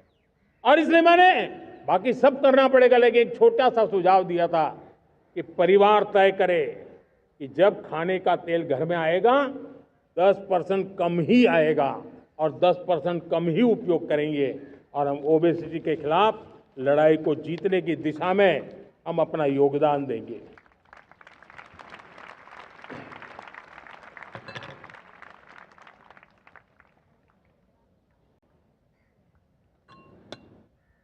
मेरे प्यारे देशवासियों, हमारा देश भाग्यवान है। हजारों साल की विरासत के हम धनी हैं, और वो हमें निरंतर ऊर्जा मिलती है, प्रेरणा मिलती है, त्याग और तपस्या की राह मिलती है। आज गुरु तेग बहादुर, यह वर्ष गुरु तेग बहादुर जी का 350वां शहीदी वर्ष है। देश की संस्कृति की रक्षा, भारत के मूल्यों की रक्षा के लिए उन्होंने अपना सब कुछ न्योछावर कर दिया। मैं आज उनको नमन करता हूं। साथियों, हमारी संस्कृति की ताकत हमारी विविधता है। हम विविधता को सेलिब्रेट करना चाहते हैं। हम विविधता को सेलिब्रेट करने की आदत बनाना चाहते हैं। यह हमारा गौरव है। यह हमारा भारत माँ का यह बगीचा कितने विविध प्रकार के फूलों से सजा हुआ है, कितनी विविधताएं हैं। ये विविधता हमारे लिए एक बहुत बड़ा, हमारी विरासत है, बहुत बड़ा गौरव है। हमने प्रयागराज के महाकुंभ में देखा भारत की विविधता को कैसे जिया जाता है। एक स्थान पर करोड़ों लोग, एक ही भाव, एक ही प्राण, एक ही प्रयास, दुनिया के लिए बहुत बड़ा अजूबा है। महाकुंभ की वो सफलता भारत की एकता की, भारत के सामर्थ्य की दुहाई देती है। साथियों, हमारा देश भाषाओं की विविधता से बहुत ही भरा हुआ है, पुलकित है। और इसीलिए हमने मराठी, असमिया, बांग्ला, पाली, प्राकृत को क्लासिकल लैंग्वेज का दर्जा दिया है। और मेरा मत है हमारी भाषाएं जितनी विकसित होगी, हमारी सभी भाषाएं जितनी समृद्ध होगी, हमारे नॉलेज के सिस्टम को भी उतना ही बल मिलने वाला है। और हमारी वो ताकत है, आज जब डेटा का जमाना है ना, तो ये ताकत दुनिया के लिए भी बड़ी ताकत बन सकती है। इतना सामर्थ्य हमारी लैंग्वेज में। हमें हमारी सभी भाषाओं पर गर्व होना चाहिए। हमारी सभी भाषाओं के विकास के लिए हर किसी ने बनते हुए प्रयास करना चाहिए। साथियों, पांडुलिपि में हमारे ज्ञान के भंडार पड़े हैं, लेकिन उसके प्रति उदासीनता रही है। इस बार हमने ज्ञान भारतम योजना के तहत देश भर में जहां भी हस्तलिखित ग्रंथ है, जहां पांडुलिपियां हैं, सदियों पुराने जो दस्तावेज हैं, उनको खोज खोज करके आज की टेक्नोलॉजी का उपयोग करते हुए उस ज्ञान की समृद्धि को आने वाली पीढ़ियों के लिए काम आए, उस दिशा में काम कर रहे हैं। मेरे प्यारे देशवासियों, हमारा स्पष्ट मत है, यह देश सिर्फ सरकारें नहीं बनाती है, ये देश राज सत्ता पर विराजमान लोग ही नहीं बनाते हैं, ये देश शासन की धुरा संभालने वाले नहीं बनाते हैं। ये देश बनता है कोटि कोटि जनों के पुरुषार्थ से, ऋषियों के, मुनियों से, वैज्ञानिकों के, शिक्षकों के, किसानों के, जवानों के, सेना के, मजदूरों के, हर किसी के प्रयास से देश बनता है। हर किसी का योगदान होता है, व्यक्ति का भी होता है, संस्थाओं का भी होता है। आज मैं बहुत गर्व के साथ एक बात का जिक्र करना चाहता हूं। आज से 100 साल पहले एक संगठन का जन्म हुआ, राष्ट्रीय स्वयंसेवक संघ। 100 साल की राष्ट्र की सेवा एक बहुत ही गौरवपूर्ण स्वर्णिम पृष्ठ है। व्यक्ति निर्माण से राष्ट्र निर्माण के संकल्प को लेकर के 100 साल तक मां भारती का कल्याण का लक्ष्य लेकर के लक्षावधि स्वयंसेवकों ने मातृभूमि के कल्याण के लिए अपना जीवन समर्पित किया है। सेवा, समर्पण, संगठन और अप्रतिम अनुशासन, ये जिसकी पहचान रही है, ऐसा राष्ट्रीय स्वयंसेवक संघ दुनिया का ये सबसे बड़ा एनजीओ है। एक प्रकार से 100 साल का उसका समर्पण का इतिहास है। आज लाल किले की प्राचीर से 100 साल की इस राष्ट्र सेवा की यात्रा में योगदान करने वाले सभी स्वयंसेवकों को आदरपूर्वक स्मरण करता हूं और देश गर्व करता है राष्ट्रीय स्वयंसेवक संघ की इस 100 साल की भव्य समर्पित यात्रा को, और हमें प्रेरणा देता रहेगा। मेरे प्यारे देशवासियों, हम समृद्धि की ओर जा रहे हैं, लेकिन समृद्धि का रास्ता सुरक्षा से गुजरता है। पिछले 11 वर्षों में राष्ट्र सुरक्षा, राष्ट्र रक्षा, राष्ट्र के नागरिकों की रक्षा, इन सभी मोर्चों पर हमने पूरे समर्पण भाव से काम किया है। हम बदलाव लाने में सफल हुए हैं। यह देश जानता है कि हमारे देश का बहुत बड़ा जनजातीय क्षेत्र नक्सलवाद की चपेट में, माओवाद की चपेट में पिछले कई दशकों से लहूलुहान हो चुका था। सबसे ज्यादा नुकसान मेरे आदिवासी परिवारों को हुआ। आदिवासी माताओं बहनों ने अपने सपने के होनहार बच्चों को खो दिया। नौजवान बेटे गलत रास्ते पर खींच लिए गए, भटकाए गए, उनकी जीवन को तबाह कर दिया गया। हमने फौलादी हाथ से काम लिया। एक समय था, कभी 125 से ज्यादा जिलों में नक्सलवाद अपनी जड़ें जमा चुका था। माओवाद की चंगुल में हमारे जनजातीय क्षेत्र, हमारे जनजातीय नौजवान फंसे हुए थे और आज 125 जिलों में से कम होते होते हम 20 पर ले आए हैं। उन जनजातीय समाज की सबसे बड़ी हमने सेवा की है। और आप देखिए, एक जमाना था जब बस्तर को याद करते ही माओवाद, नक्सलवाद, बम बंदूक की आवाज सुनाई देती थी। उसी बस्तर में माओवाद नक्सल से मुक्त होने के बाद जब बस्तर के नौजवान ओलंपिक करते हैं, हजारों नौजवान भारत माता की जय बोल करके खेल के मैदान में उतरते हैं, पूरा वातावरण उत्साह से भर जाता है। ये बदलाव देश देख रहा है। जो क्षेत्र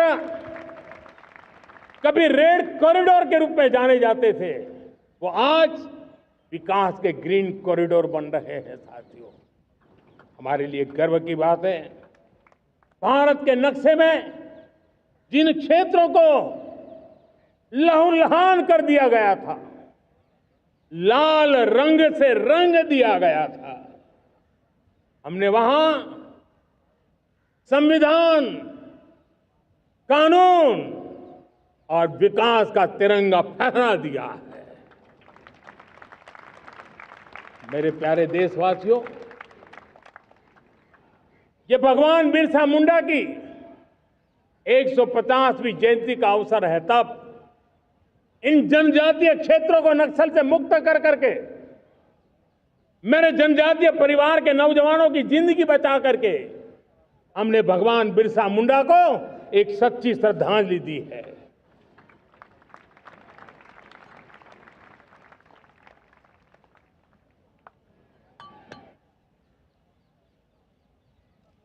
मेरे प्यारे देशवासियों, मैं आज देश के सामने एक चिंता, एक चुनौती के संबंध में आगाह करना चाहता हूं। षड्यंत्र के तहत, सोची समझी साजिश के तहत देश की डेमोग्राफी को बदला जा रहा है। एक नए संकट के बीज बोए जा रहे हैं और ये घुसपैठिए मेरे देश के नौजवानों की रोजी रोटी छीन रहे हैं। एक घुसपैठिए मेरे देश की बहन बेटियों को निशाना बना रहे हैं। ये बर्दाश्त नहीं होगा। ये घुसपैठिए भोले भाले आदिवासियों को भ्रमित करके उनकी जमीनों पर कब्जा कर रहे हैं। ये देश सहन नहीं करेगा। और इसलिए मेरे प्यारे देशवासियों, जब डेमोग्राफी परिवर्तन होता है, सीमावर्ती क्षेत्रों में डेमोग्राफी में परिवर्तन होता है, तब राष्ट्रीय सुरक्षा के लिए संकट पैदा होता है। देश की एकता, अखंडता और प्रगति के लिए ये संकट पैदा, सामाजिक तनाव के बीज बो देता है। और कोई देश अपना देश घुसपैठियों के हवाले नहीं कर सकता है। दुनिया का कोई देश नहीं कर सकता है, तो हम भारत को कैसे कर सकते हैं? हमारे पूर्वजों ने त्याग और बलिदान से आजादी पाई है, हमें स्वतंत्र भारत दिया है। उन महापुरुषों के प्रति हमारा कर्तव्य है कि हम हमारे देश में ऐसी हरकतों को स्वीकार न करें। उनकी सच्ची श्रद्धांजलि होगी। और इसलिए मैं आज लाल किले की प्राचीर से कहना चाहता हूं, हमने एक हाई पावर्ड डेमोग्राफी मिशन शुरू करने का निर्णय किया है।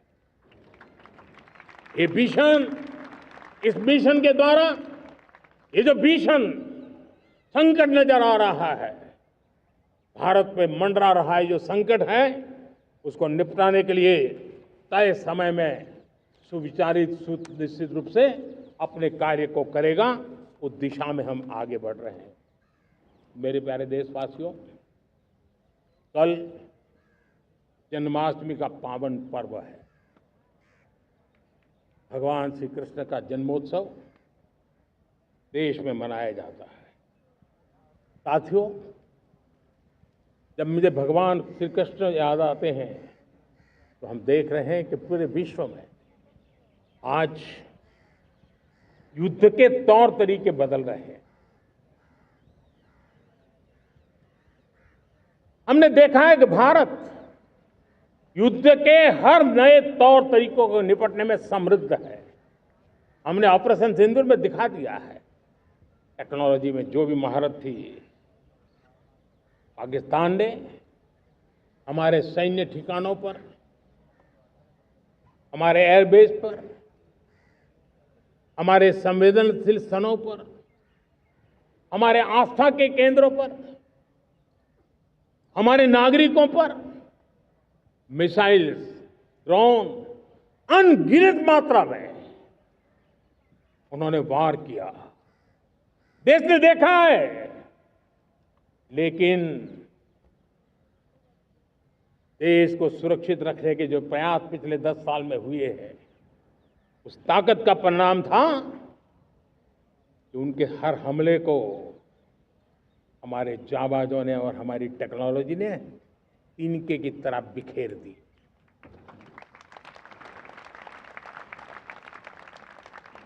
रत्ती भर नुकसान नहीं कर पाए। और इसलिए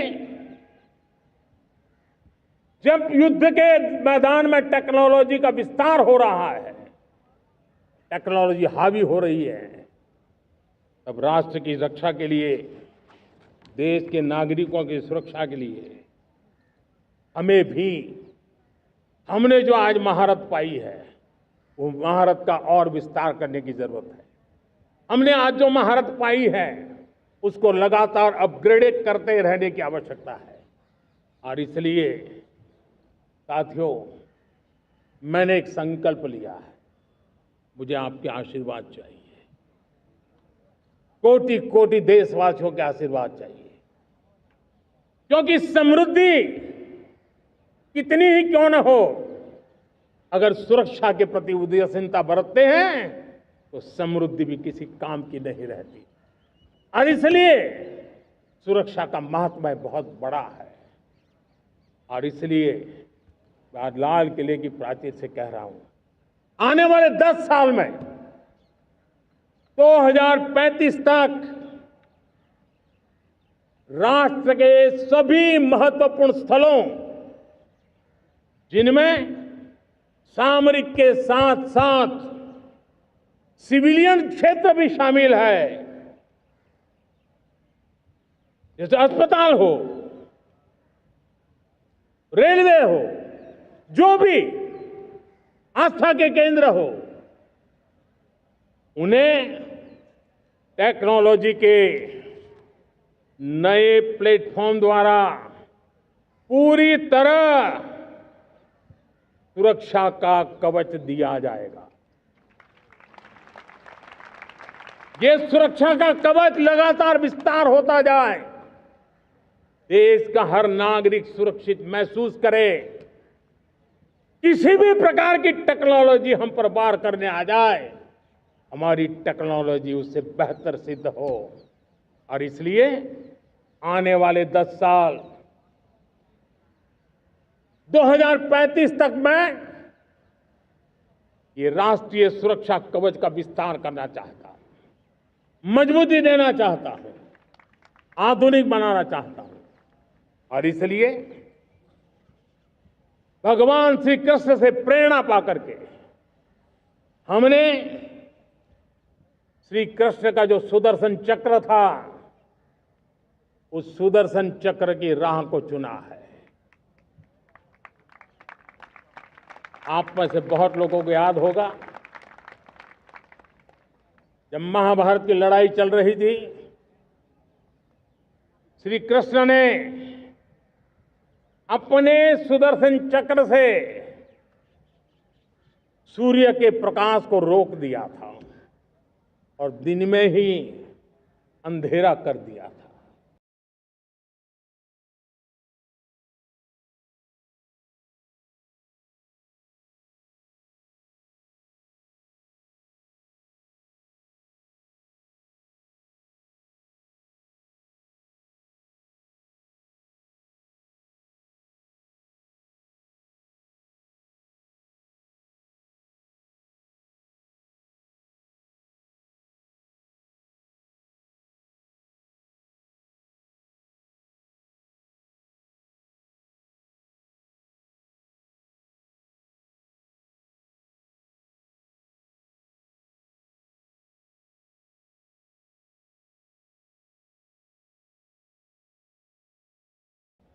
सूर्य प्रकाश को सुदर्शन चक्र से रोक दिया था।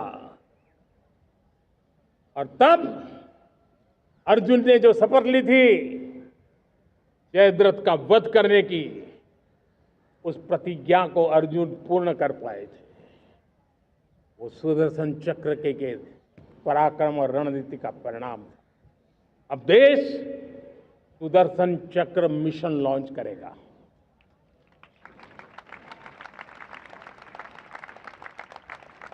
ये मिशन सुदर्शन चक्र एक पावरफुल वेपन सिस्टम दुश्मन के हमले को न्यूट्रलाइज तो करेगा ही करेगा, लेकिन कई गुना ज्यादा दुश्मन पर हिट बैक करेगा।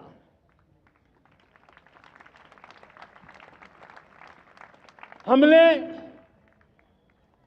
भारत के इस मिशन सुदर्शन चक्र के लिए कुछ मूलभूत बातें भी तय की है। आने वाले 10 सालों में हम उसको प्रखरता से आगे बढ़ाना चाहते हैं। एक तो ये पूरी आधुनिक सिस्टम, इसके लिए रिसर्च, डेवलपमेंट, उसकी मैन्युफैक्चरिंग हमारे देश में ही हो, हमारे देश के नौजवानों के टैलेंट से हो, हमारे देश के लोगों के द्वारा बनी। दूसरा, एक ऐसी व्यवस्था होगी जो वॉरफेयर के हिसाब से भविष्य में क्या क्या संभावनाएं हैं उसका हिसाब किताब लगा करके +1 की स्ट्रेटेजी वर्कआउट करेगी। और तीसरा, सुदर्शन चक्र की एक ताकत थी, वो बहुत ही प्रिसाइज, जहां जाना था वहीं जाता था और वापस श्री कृष्ण के पास लौट के आता था। हम इस सुदर्शन चक्र के द्वारा भी टारगेटेड प्रिसाइज एक्शन के लिए भी व्यवस्था को विकसित करने की दिशा में आगे बढ़ेंगे। और इसलिए युद्ध के बदलते तौर तरीकों में राष्ट्र की सुरक्षा, नागरिकों की सुरक्षा के लिए मैं बड़े प्रतिबद्धता के साथ इस कार्य को आगे बढ़ाने के लिए वचन देता हूं। मेरे प्यारे देशवासियों, जब हम लोकतंत्र की बात करते हैं, स्वतंत्र भारत की बात करते हैं, तब हमारा संविधान हमारे लिए सर्वोच्च दीप स्तंभ होता है, हमारा प्रेरणा का केंद्र होता है। लेकिन आज से 50 साल पहले भारत के संविधान का गला घोंट दिया गया था, भारत के संविधान के पीठ पे छुरा भोंक दिया गया था, देश को जेल खाना बना दिया गया था, आपातकाल लगा दिया गया था, इमरजेंसी थोप दी गई थी। इमरजेंसी के 50 साल हो रहे हैं। देश की किसी भी पीढ़ी ने संविधान की हत्या के इस पाप को कभी भूलना नहीं चाहिए। संविधान की हत्या करने वाले पापियों को नहीं भूलना चाहिए। और हमें भारत के संविधान के प्रति अपने समर्पण को और मजबूती देते आगे बढ़ना चाहिए। वो हमारी प्रेरणा है। मेरे प्यारे देशवासियों, मैंने इसी लाल किले से पंच प्रण की बात कही थी। मैं आज लाल किले से फिर से एक बार मेरे देशवासियों का पुनः स्मरण जरूर करना चाहता हूं। विकसित भारत बनाने के लिए न हम रुकेंगे, न हम झुकेंगे। हम परिश्रम की पराकाष्ठा करते रहेंगे और अपनी आंखों के सामने 2047 में विकसित भारत बना करके रहेंगे। मेरे प्यारे देशवासियों, हमारा दूसरा प्रण है कि हम हमारे जीवन में, हमारी व्यवस्थाओं में, हमारे नियम कानून परंपराओं में गुलामी का एक भी कण अब बचने नहीं देंगे। हम हर प्रकार की गुलामी से मुक्ति पाकर के ही रहेंगे। मेरे प्यारे देशवासियों, हम अपनी विरासत पर गर्व करेंगे। हमारी पहचान का सबसे बड़ा आभूषण, सबसे बड़ा गहना, सबसे बड़ा मुकुटमणि हमारी विरासत है। हम विरासत का गर्व करेंगे। मेरे प्यारे देशवासियों, इन सब के लिए एकता, ये मंत्र सबसे बड़ा शक्तिशाली मंत्र है। और इसलिए एकता की डोर को कोई काट न सके, ये हमारा सामूहिक संकल्प होगा। मेरे प्यारे देशवासियों, मां भारती के प्रति कर्तव्य निभाना ये पूजा से कम नहीं है, तपस्या से कम नहीं है, आराधना से कम नहीं है। और उसी भाव से हम सब मातृभूमि के कल्याण के लिए परिश्रम की पराकाष्ठा करते हुए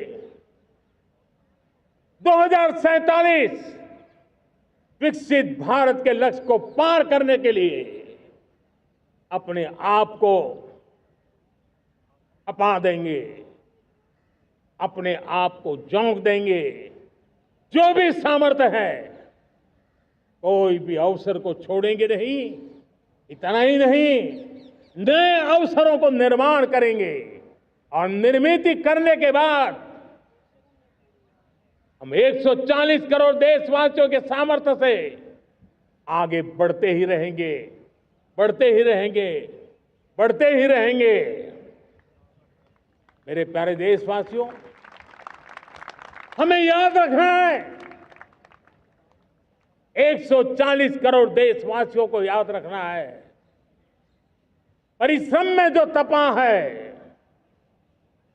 परिश्रम में जो तपा है, उसने ही तो इतिहास रचा है। परिश्रम में जो तपा है, उसने ही तो इतिहास रचा है।